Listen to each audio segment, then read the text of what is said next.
Welcome to the Todd Leadership Podcast. Like and subscribe wherever you listen to this content and share it with a friend. Okay, Pastor Todd, we're back again to pick your brain about some things to make us a better leader. Okay. And I'm thinking with the time of year as a mom and as someone in ministry and having a husband who's bivocational in ministry and in a corporate job. Yep. There is no better place for us to be right now in the fall than in the weeds with our responsibilities. Yeah, we can get in the weeds. If we're not careful, we can get in the weeds real quick. But, you know, especially with fall, you know, because what I see with people is sports kicks up, you know, responsibilities of school kick up. And that's why, you know, I always try to push in the fall, I always try to push with church people to get them back to church, because if we can get as a part of their routine, we need to be a part of their routine from the beginning. And so if we can get as a part of their routine from the beginning, they'll keep it throughout the school year. And I think the same is true with us as leaders. We have to, when we have resets, like we go from summer to fall, we need to make sure that we stay in the routines that we want to stay in.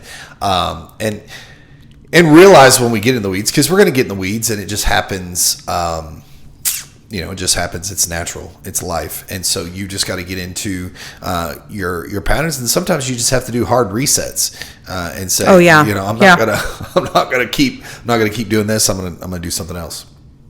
Amanda likes to tell us that's when you need a new routine. Yeah. Can you tell us about a time that you were in the weeds? Oh, how'd you recognize it? Get in the weeds. It happens a lot.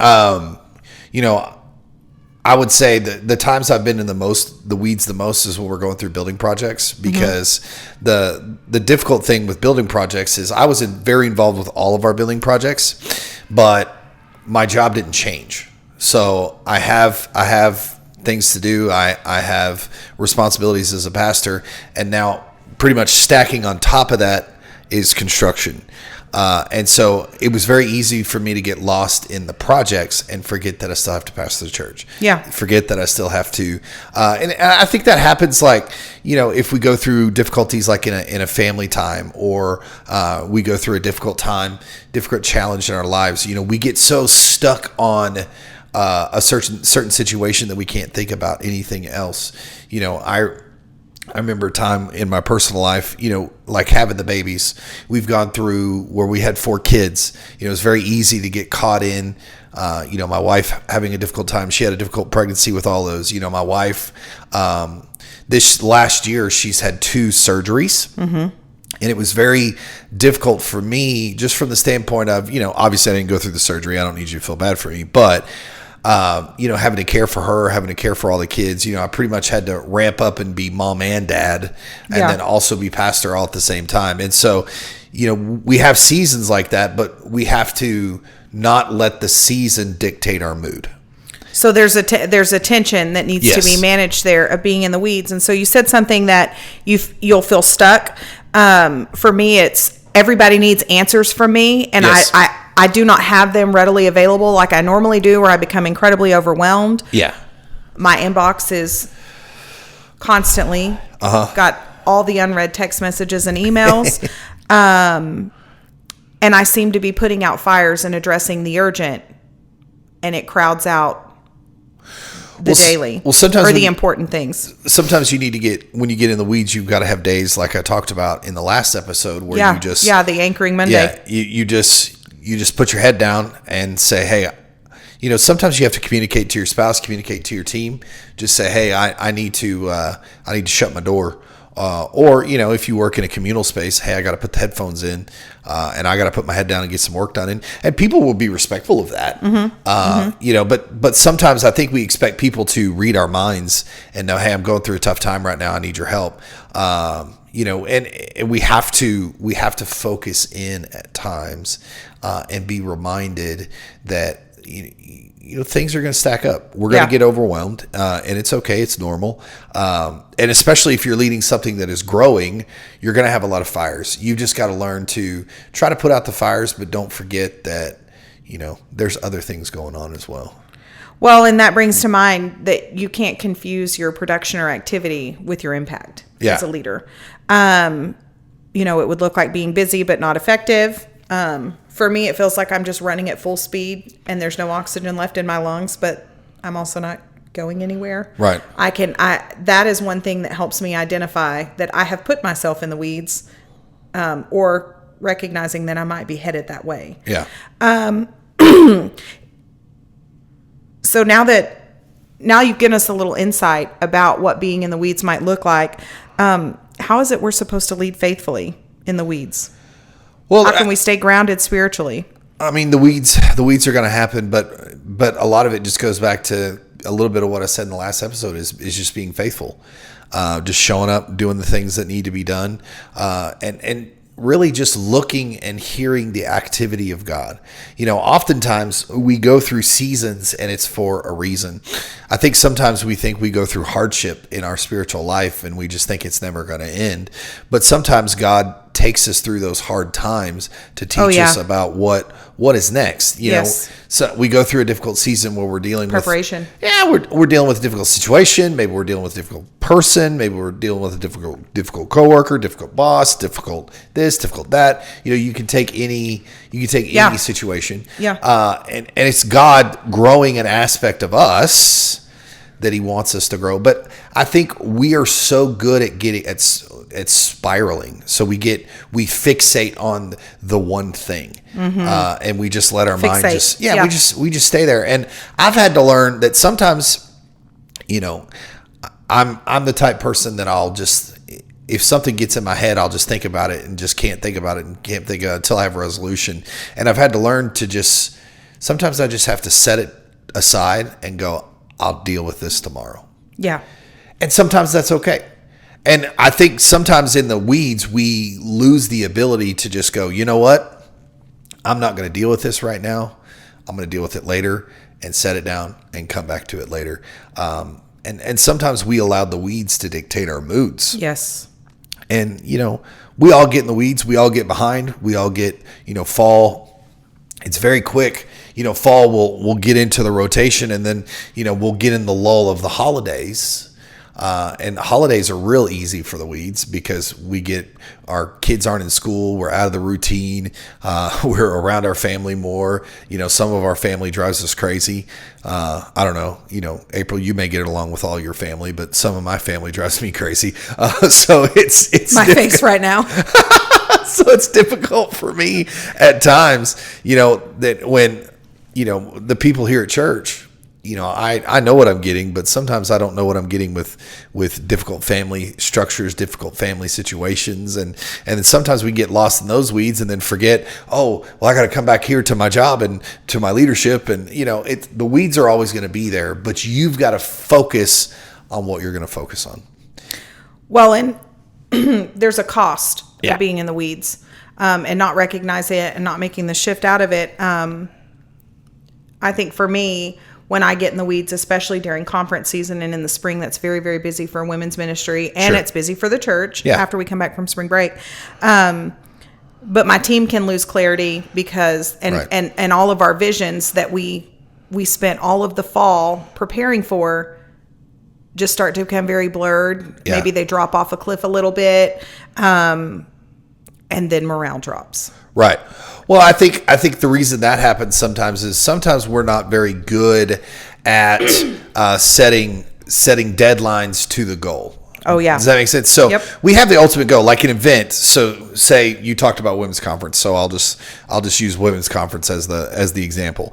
We'll say the event. This is we're in September right now. Say the event's happening in November. You're not going to put a women's conference in November, but still, you've got to have hard dates in the end of September, October, that you have to have these things done by this time so that you're not scrambling in November to pull off the event. The problem is, as leaders, sometimes we don't set those stop gaps between our time, our event, and what's coming. We don't set those stop gaps, and we forget that, hey, we've got to check these boxes all along the way, and then nothing is done, and then the week before the event is just mass chaos because we've done nothing for 2 months and we haven't set those goals in place. Yes. Well, and you have to teach your team and yourself to have a rhythm of pause. Sure. And reflection and constantly evaluating, even when you think you're completely done. Right. Well, and a lot of teams think that when you do an event, it's over. But if you've hung out with Hope Church long enough, our event is never over until we've gone back and evaluated the event. Because if we can't learn from the event what we did wrong, what we did right, do we want to do the event again? If we can't do that, then the event is not successful. Because 3 months goes by and then we don't remember. Because we're one of our big events is Truck or Treat. It's coming up at the end of October. And no, we're not celebrating the devil's holiday, so don't write me any emails. But we've done the event so much that we have to go back to, when it's time to do Truck or Treat, we have to go back to the staff meeting and look at the notes from when we did the debrief to make sure that we are canceling what didn't work well for the year before and doing what works. And I think sometimes we forget to do that, and we don't do that. We don't forget. We just don't do it. And then we're spinning our wheels and we get in the weeds because we're not doing the simple things that keep us out of the filtering weeds. Those decisions. Yeah. Sometimes the decision's already made. You just got to pull the trigger. Well, and you have to learn to delegate. Right. I love the saying, I was raised, my parents were really drivers in a big, big way. And delegating is not something that comes naturally to me. If I'm asking someone to do something, well, it's my job. Or maybe I should, if I'm asking for help, I'm not doing it. Yeah. But that's when I get in the weeds, is I don't delegate wisely. Which means I might not set my one of my team members up for success, or I don't delegate wisely, and I have too much on my plate, especially the little things. The little things really weigh me down. If I have to sit down and be still for too very long or do admin stuff, I get bored and don't want to do it, and I procrastinate, but also I tend to not delegate those things. Tell us why not every decision is ours to make. Because you can't make every decision. I mean, there is a thing called decision fatigue. Yes. There's times I get home and I just tell my wife, there's some days that my wife prepares something. There's some days that we go out to eat.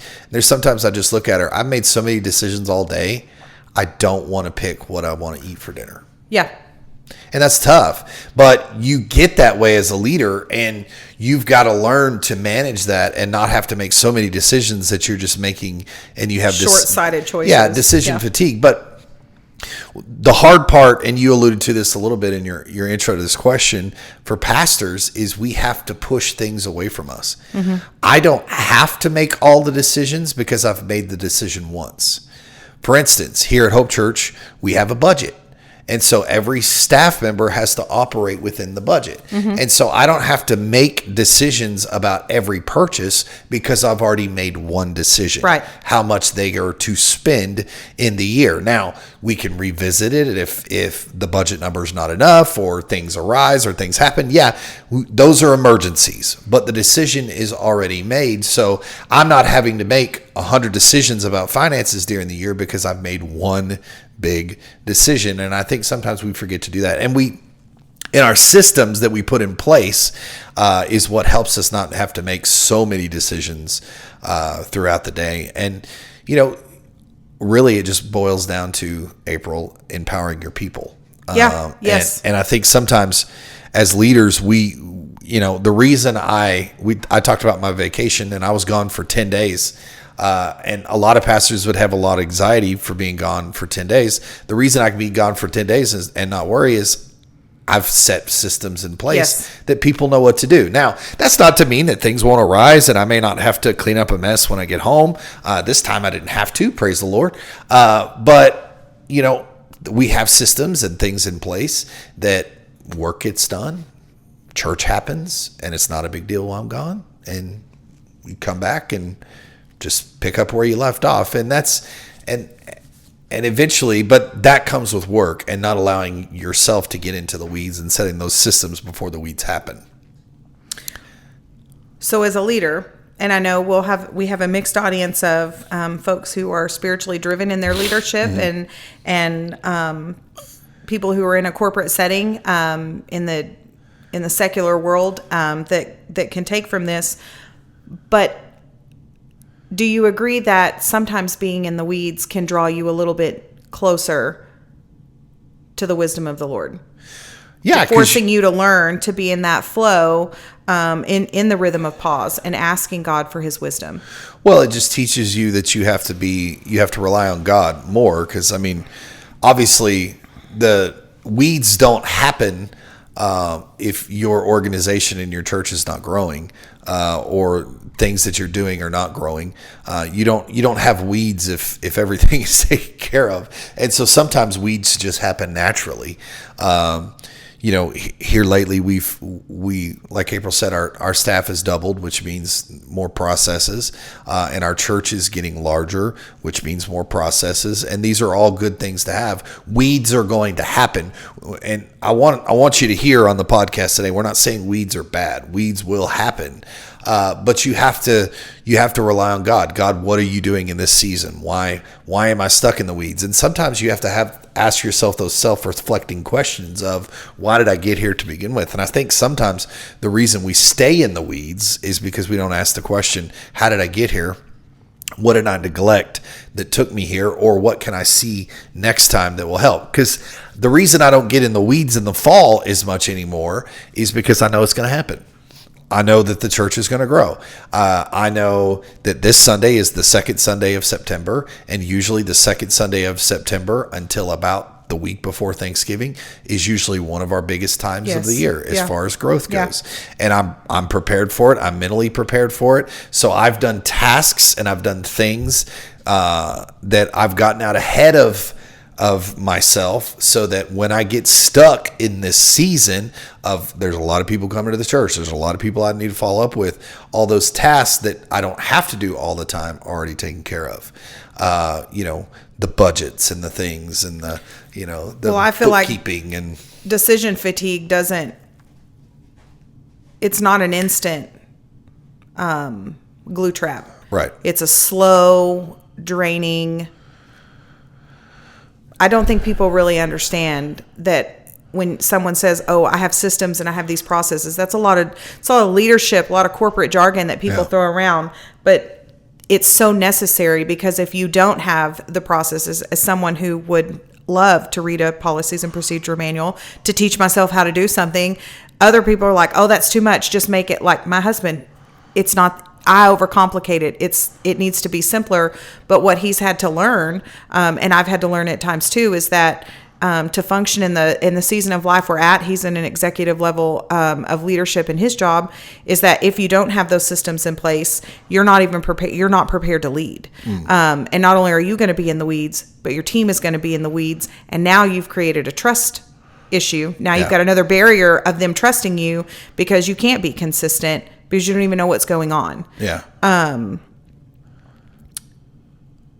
What do you say for someone that needs to sit down and say, you know what? I really resonate with the things that they're saying. I absolutely know. I don't ever want to decide what I want to have for dinner.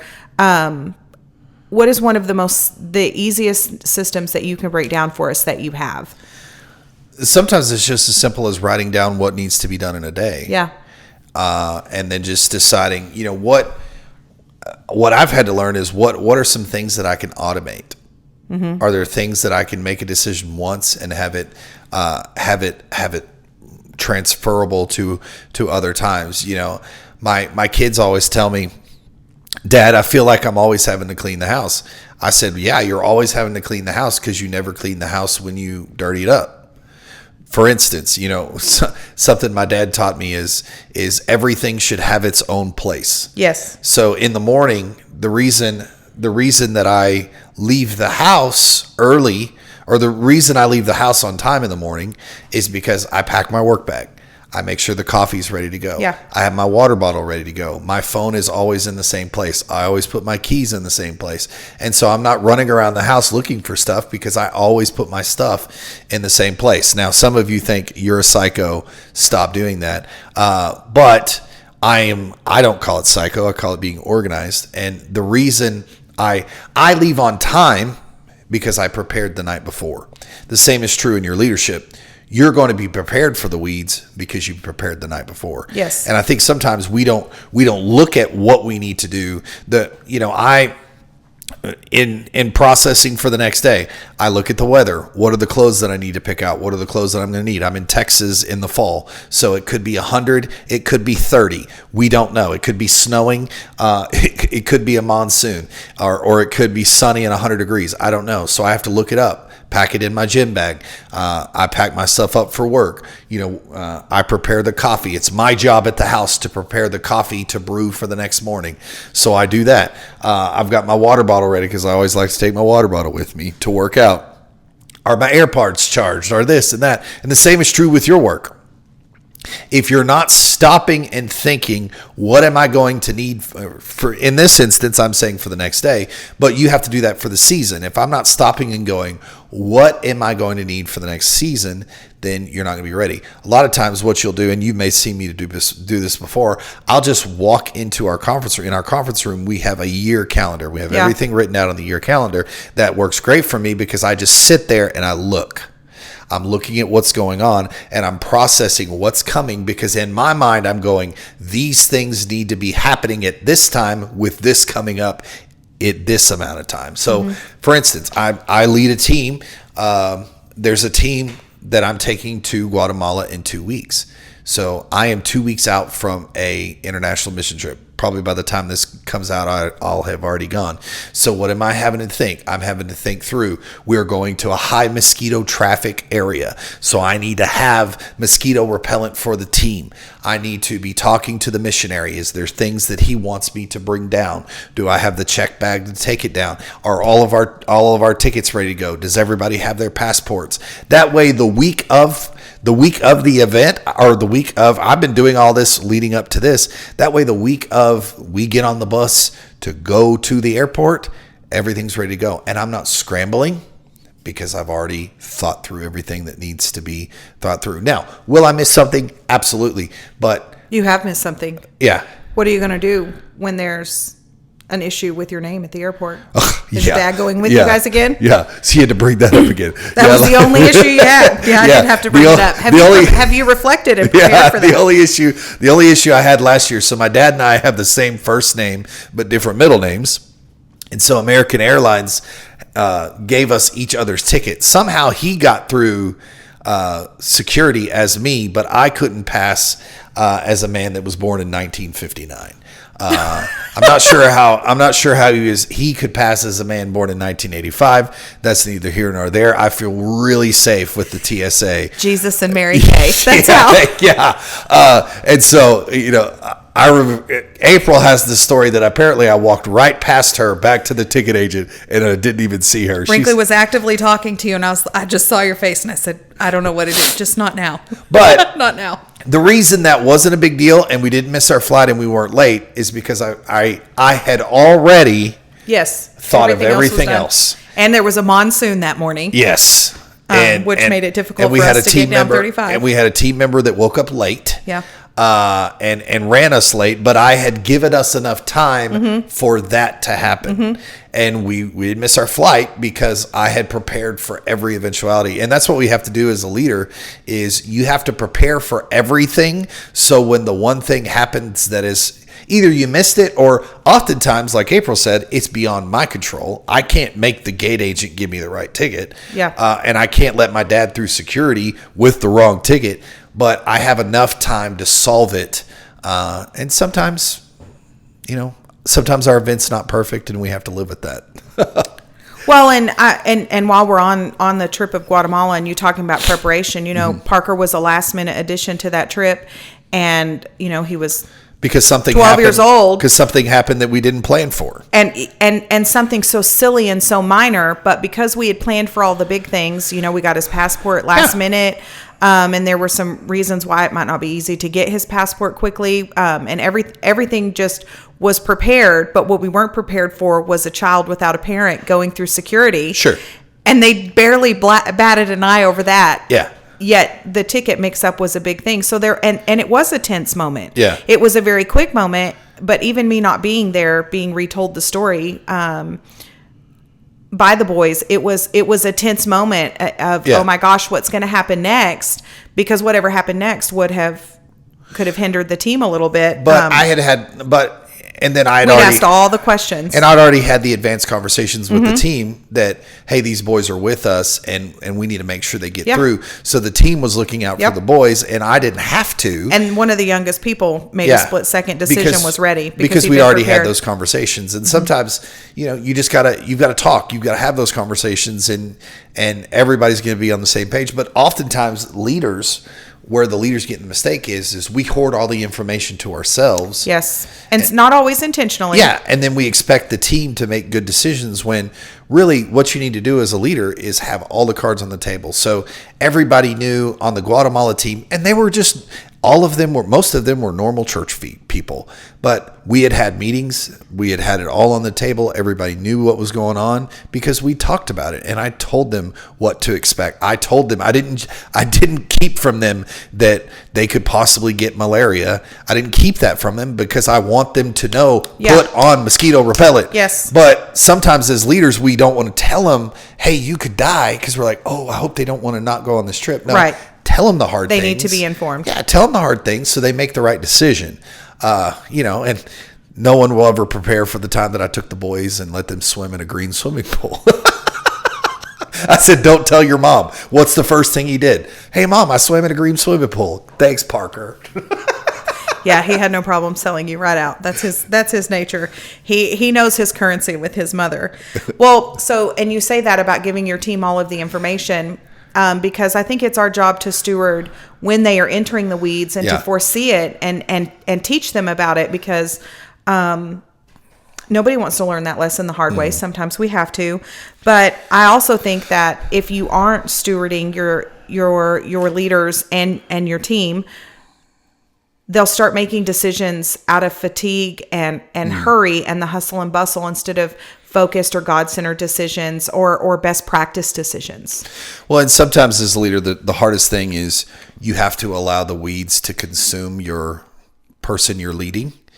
And then you have to swoop in and go, hey, let's think about this. Why did this consume you? Yeah. Why am I stuck in the weeds? Yeah. Now, and then that's your time as the leader to help them get out of the weeds. But you've got to let the weeds consume them so much that they're like, I need help. And that's when you swoop in and go, here's why things didn't work out. From my Guatemala trip, I don't know what I could have learned. For me as a leader, I've learned long enough in my head. I've gone through that situation 5 times, and I don't know how I could have done that any different. But we didn't have that trouble coming home because I already knew to ask the gate agent, hey, make sure that our names are correct. Make sure you give and any time ever now that I ever travel with my dad, I will always look out for that.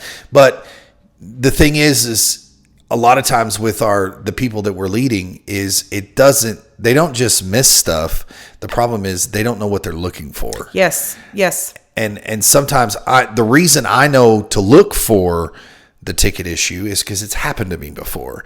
And sometimes it's our job as the leader who is more seasoned in what we're doing to go, hey, you didn't know this was going to come, but this is what's coming. Now, that still doesn't mean that you can't keep them from messing up, but you swoop in and say, hey, this happened to me too. It happens to all of us. It's okay.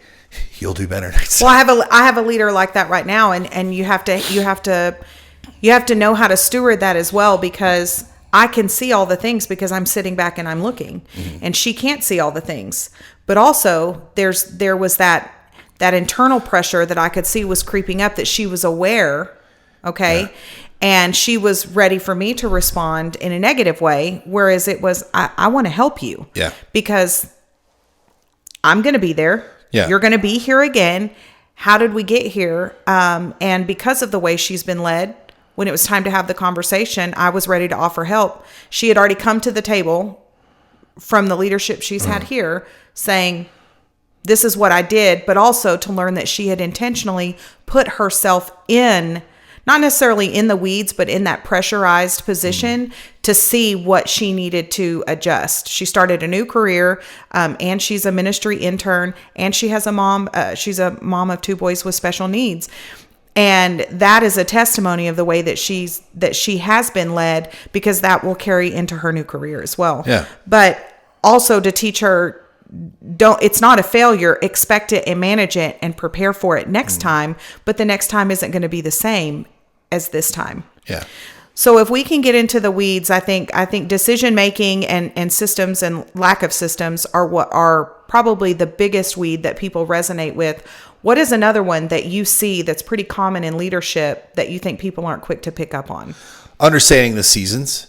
Because I think it takes time in being in your church. You've got to learn to understand the seasons. And unfortunately with COVID, the seasons changed a little bit. Our rhythms changed a little bit.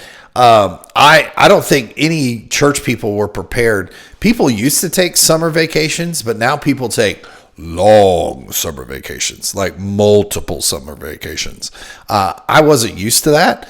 But for us, for our church, I know that the time to do stuff and drive stuff is not the summer. Mm-hmm. Yeah. That's just not going to work. And so, a lot of the ways you stay out of the weeds is you've got to learn when to push and learn when to back off. Summer's the time to catch up on things. Mm-hmm. I know that. The fall is not the time to do stuff. And so a lot of the reasons you stay out of the weeds is looking ahead of time and understanding the seasons. And so, like this year, I completely missed when Labor Day was. Usually Labor Day is the second Sunday. Labor Day weekend is the second Sunday of September, and somehow I missed that it was Labor Day happened on September 1st, which was the last Sunday in August, which threw me off. But now I will know that I missed that the one time.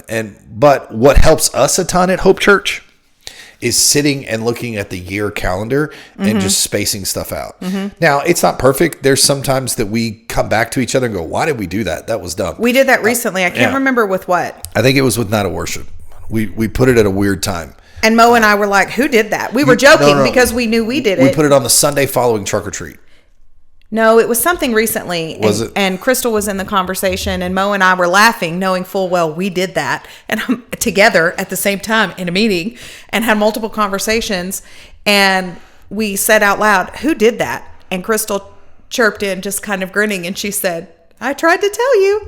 But how else would we learn? Because we're like, oh, it'll be fine, it'll be great, and we had this big idea. I cannot remember what it was. Well, but it was so impactful that it was such a long day that we were like, oh my gosh, like it was exhausting for us. It was exhausting for the church. But what do we tell each other in that moment? We say, hey, help me remember at calendar meeting. Yes. Now there's 3 people involved in the conversation. Hey, bring it up again. This was a dumb idea. Yeah. And you learn those seasons at a lot of letting people in to a lot tell of you. what keeps you out of the weeds is just planning. Plan your calendar right. Look at your week. A lot of times. So Crystal and I are teaching a marriage small group, and one thing that we do, we encourage them to have a marriage staff meeting. Now, some people are like, that sounds awful. Well, just as simple as get with your husband, your wife, your significant other, whoever this is, your life partner, and just sit down and talk about the week. Say, hey, I'm doing this on this day. I know that my wife right now is at a hair appointment and she took our daughter. So I know that, I know this because we've planned it out. And if I forget, we have a joint calendar that we have together that we both have the information. So if my wife knows that I'm not returning her text messages, she sees on my calendar that I'm podcasting right now. That's not why I'm not returning her text messages. And we don't get mad at each other, and we understand these things. But I think sometimes we fail to plan, and then we're astounded that we're in the weeds. When really poor planning is what put ourselves there. Well, and I definitely, Justin and I, we do the marriage staff meetings and we have our shared calendars. And there are times that we miss things. And what we have found is that when we do miss things, it really can affect other people in our life. It can affect our kids. We might have to say no to something, or planning has removed the stress. And something that Craig Rochelle has spoken in one of his podcasts last year was talking. He shares it a lot of what his systems are the night before. Yeah. And I thought, for someone like me, like, that sounds so ridiculous. I have a closet full of clothes. Why would I need to pick out my clothes the night before? Why would I need to go? I'm a water cup person. I like my water with my fresh oranges in it. I have my computer bag. I have my purse. I have 2 diaper bags. I have the kids have bags. Like, I have all this stuff, only to realize that it actually created more stress doing all of that the day of and trying to get up early. And so I started doing that, but I even started meal planning, like all these little things, and not meal planning in a big way, because I don't like the little things like that. But even just deciding, like, we're having breakfast, ordering a Sam's order, and it's all breakfast food all week, and having things that are easy. But I also don't get home and decide, well, except for yesterday, because my mind was somewhere else. What are we going to have for dinner? Yeah. Well, it's just, it frees up. It helps me manage my time a little bit better, but also I am more focused, not overwhelmed and consumed with all of the decisions. Well, for me, it's just as simply as it drives my wife crazy. I have places for things. Now, you're not going to go to my house and look at my side of the bed or my side of the room and think that I'm a super organized person. You're not going to think that, but I know where everything is. And the reason I know where everything is because I don't have to think about where it is. I know to go, and nothing annoys me more than a system not working the way it's supposed to. Like the packing tape. Or this morning, I about murdered my daughter because it was her job this morning. And we talked about it last night before we went to bed. Maddie, make sure you turn on the coffee pot. Guess what Madeline Barham forgot to do this morning? She forgot to turn on the coffee pot. So 2 things that I didn't plan for this morning. My wife woke me up and said, hey, I'm really tired. Will you take all the kids, and I have 4 kids, to school? Sure, babe. I would love to. And then I get in there, and Maddie had not hit the coffee pot, and I was so mad. Those are first world problems right there, waiting for your coffee to brew. First world problems. Should we pray for you? You should. But I wasn't late to work, and it didn't ruin my day, because I had planned everything else. Right. Everything else was there. Yes. And so, yes, I had some bumps in the road this morning. Yes. Did I get frustrated with my daughter? Yes. Will my daughter forget to turn on the coffee pot again?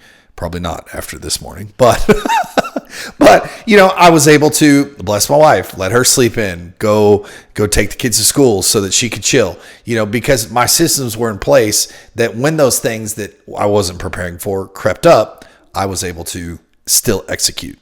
And I think sometimes we forget those. Yeah. And we think that things are just going to fall into place when you've got to sit back and go, hey, for this season, this Sunday is our 15-year anniversary. And I know this Sunday I have to talk about the last 15 years because I'm going to spend the next 3 weeks going over the next 15 years. And so I don't really have to think about those things because I've already planned them. And then when I'm done with the next 15, I know what week of Exodus I'm going to be in because I took some time and I've planned the whole year. And so I'm not scrambling from week to week. Lord, what am I going to preach? What am I going to do? Because I've already planned it for a year. And some people think that's not spiritual. But if you pray week to week for what the Lord can give you to preach about, you can still pray about the year. Yes. It just takes more time. And I usually what I'll do is I'll go on a preaching retreat. Well, I'll go away and just pray what the Lord wants to do for a year and all that. But now I'm till 2028 because we're doing the book of Luke next, and it's going to take 2.5 years. So praise the Lord. Speaking of the book of Luke, I listened to a great John Mark Comer podcast. Did you notice he's getting real skinny? Mm-hmm. I wonder if he's taking the shots. We should ask him. Call him. John Mark Comer. If you're listening, let us know. Can you tweet? He got real skinny real quick. I wonder if he's taking the Manjaro shots. I want to end it. I want to end it here as we're coming to. You don't want to end on Manjaro? No. The world does not. Oh my God, we'd be ripped apart listening to my opinions about that. I know you have strong opinions. Yeah, don't put those chemicals in your body. Yeah. As she drinks her Diet Dr. Pepper. That is water. Oh, okay. Triple filtered, the Starbucks way, the Lord's way. Or as Zoe says, triple distilled. Something tells me Zoe's not real focused about her water. I bet she's gotten more healthy being a grown up all on her own in her apartment. Yeah, she says we didn't talk about her last podcast, so we definitely have to talk about her now. Her new colleagues, all they drink is sparkling water. It drives her crazy. So, like, sorry, Zoe, you moved to Dallas. I don't know what to tell you. Did I tell you that I sent her individual packets of the Tony's Cajun seasoning? Oh, she posted about it. Did she? Yes. I missed. Did you not see it on her story? She says, "You know, you have good friends." When they send you this. So. Yeah, that was a random purchase, and I was like, "Well, the Lord put that there. I have to spend my $15 on that." That's the way Gen Z people thank people in their Instagram stories. They don't write them thank you cards. It's just Instagram stories. Well, she was really ticked at me because I made her wait, and then I spoke to some of the rec crew leaders. Oh, you made them wait? Oh, I made her wait. I sent it to her apartment, and I was like, "She's a young person. She doesn't check her mail." April texted me last night. I have a word for you. I still haven't heard the word. I haven't eaten today. Oh, yeah. So she said she had a word for me at like 3:00 yesterday, and it's now 12:23. Well, I even texted her last night. Hey, what's your word? Nothing. She ghosted me. That's right. Ghosted me. Well, you've given us a lot of information about how to stay out of the weeds, but I want to take it spiritual just to close it. Okay. Because while I think that the world needs more people that are driven leaders and that are focused on building people up, because I don't think that anything will be wasted teaching anyone leadership skills, from a cashier at McDonald's to a senior pastor of a global church to a bank president to a bank teller. Pastor. Yeah. And senior, what is it? Senior Reverend global senior global pastor. I'm thinking about the guy on TikTok. He absolutely just kills me because, one, when he makes fun of the women in church, I'm like that. Yeah. I'm not even that age, and I check all of those boxes. Well, so get in the weeds is spiritual. But a lot of people will say, well, a lot of people get in the weeds because they try to over spiritualize it. They'll say, well, I'm just being spirit led. Well, Jesus took time to go away and pray. Jesus took time to think about it. And you serve a God that is very orderly. He has a book called Numbers. Right. Right. He has a book called Specific Numbers. and detailed. And he has the floor plan for the tabernacle, and we're preaching through it right now. Yes, this last Sunday, Noah did a marvelous job, and he preached on the close in detail what the priest is supposed to, which I really did Noah dirty there by giving him that. But well, he brought it home strong with his tidy whities. He did a good job at talking about his tidy whities. If you didn't hear it, you need to go listen to it. Yeah. But it was good. Sorry, I interrupted you. Your question. Well, because the Lord is the master of our chaos and our clutter, and he doesn't create it, but he will help us steward it. Sure. But I think that there's also a very significant piece here that I don't want to miss, is that we want our leadership to reflect on the steadiness of the Holy Spirit. And we need to in order to lead well, we need to have the courage to pause. Sure. Not just to implement all of these systems in preparation, but also in that moment, because, we encourage mistakes in leadership. Mistakes are what help us grow. I read that in a kindergarten book. It has stuck with me my entire life, yet the world has a different view of that mistakes are a reflection of a poor leader. Well, yes, but that's a different conversation. It just depends. But we need the wisdom. We need the wisdom to reflect and to let the Lord guide that. But I also think if you're in a spot where you are in the weeds and you have realized you need to stop and reflect, you also need to give God what is his and ask those bold questions of, how do I anchor myself back in your truth, back in your word, back in the leader you've called me to be? So can you just give us a little bit of your wisdom as we end? Well, self-reflection and all that you're saying, self-reflection is key. We can look at something that goes wrong as a mistake, but when things don't go our right way, it can either be a mistake or it can be an opportunity for growth. And what we need to do is have opportunities for growth. And I would tell you that if you want to innovate, you have to make mistakes. Have you ever heard the sauce Heinz 57? Yeah. Do you know why it's called Heinz 57? No. Because 56 of them sucked. And that was the 57th. So they had They had to make 56 mistakes to have something that sells. Do you know why it's called WD-40? Because I think they had 39 mistakes beforehand. Also, if you're an heir and listening, we'd like to know the answer. Yeah. Yeah. I know Heinz 57 is right. WD-40, I might be wrong on that. But, you have to have those mistakes. Well, I mean, Steve Jobs, iPhone was his greatest, but did you know he was fired from Apple? Mm-hmm. Did you know that he had things that were flops? He came out with a computer that was super expensive. He put the personal computer out before people were ready for it. Yeah. And it was a mistake. Yes. But he held off. He held off on the iPhone and released it at the perfect time. And now just about every listener, and even some of the listeners that are listening to us now, are listening to us on an iPhone. Yeah. Because he learned from his mistakes. Yes. And he learned from where he failed. Wasn't defeated by them. Yeah, yes. He learned. And he learned from the seasons to wait for the right time to release it. Yes. And I think sometimes we miss that. And yeah. we beat ourselves up over mistakes instead of being it an opportunity of growth. You never see in the Bible, God never grandstands on someone's that makes a mistake. He always lets them learn from their mistakes. And oftentimes after their greatest mistakes, he elevates them to their greatest levels of leadership. Yeah. I mean, look at look at God. Look at who God chooses to be leaders in the Bible. A man after God's own heart was David. He became a man after God's own heart after he was an adulteress and killed someone. Yeah. And these are and he uses Saul to write most of the New Testament. He was a murderer. He killed Christians. Yes. Chaos and sin. But God is the master of clarity. Sure. And in peace. And so if you find yourself there, that's probably the best place that you need to start to even seek your systems. Absolutely. Would you agree? Absolutely. Yeah. And really, you just got to look to God. Sometimes you just have to ask God the question, what are you trying to teach me? When you're going through something, especially when it's hard. But we don't, because we don't want him to answer. Yeah. Well, but I mean, and also the question we don't ask is, what are you trying to drive out of me? That's the tough question, because sometimes he's trying to drive pride, self-control. What is he trying to drive out of us? And we often don't ask those questions because, you know what? Ultimately, April, we don't want to change. Mm-hmm. We think we're perfect just the way we are. And that's not true. A good leader is someone that's always growing, always changing. And you don't grow and change without adversity. Yeah, you won't even seek the growth. You won't seek the change. Well, I'm excited to see what